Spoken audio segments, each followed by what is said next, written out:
মেসির ক্ষুরধার ফিনিশিং চলতি কোপা আমেরিকায় দেখা যায়নি। কলম্বিয়া ফাইনালে ঢুকবে যদি আর্জেন্টাইন কাপ্তান খুঁজে পান তার শুটিং অ্যাকিউরেসি।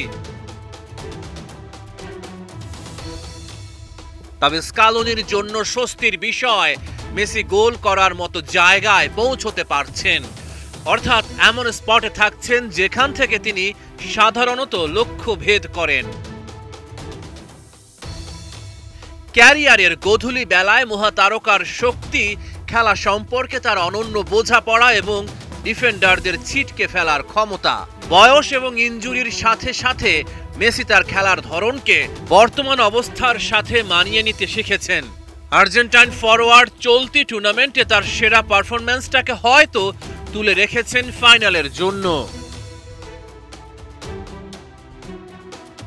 মাত্র 1 মিনিটেই খেলার গতিপথ ঘুরিয়ে দিতে পারেন মেসি।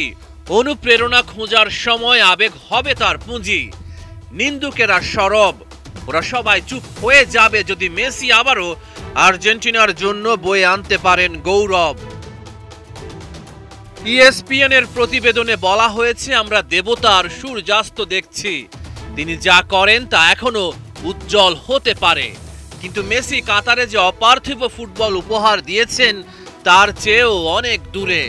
তবে জাদুকরের জাদুর ছোঁয়া আরো একটা স্মরণীয় মুহূর্ত তৈরি করতে পারে।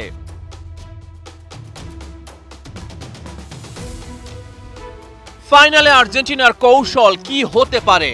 কোনো একজনকে বেশ দৌড়ে খেলতে হবে। অপশনটা হতে পারেন হুলিয়ান আলভারেজ। কলম্বিয়ার পেশি শক্তি নির্ভর ফুটবলকে পাশ কাটিয়ে মেসির জন্য কিভাবে স্কালোনি ব্যাটল ফিল্ড তৈরি করবেন?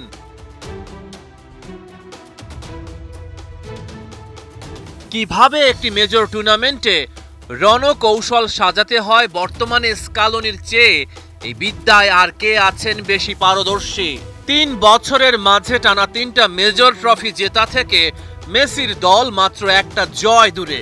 লিও অবশ্যই আর্জেন্টিনার যে কোনো খেলার প্রধান আকর্ষণ, তবে গোটা দলই ভালো খেলছে।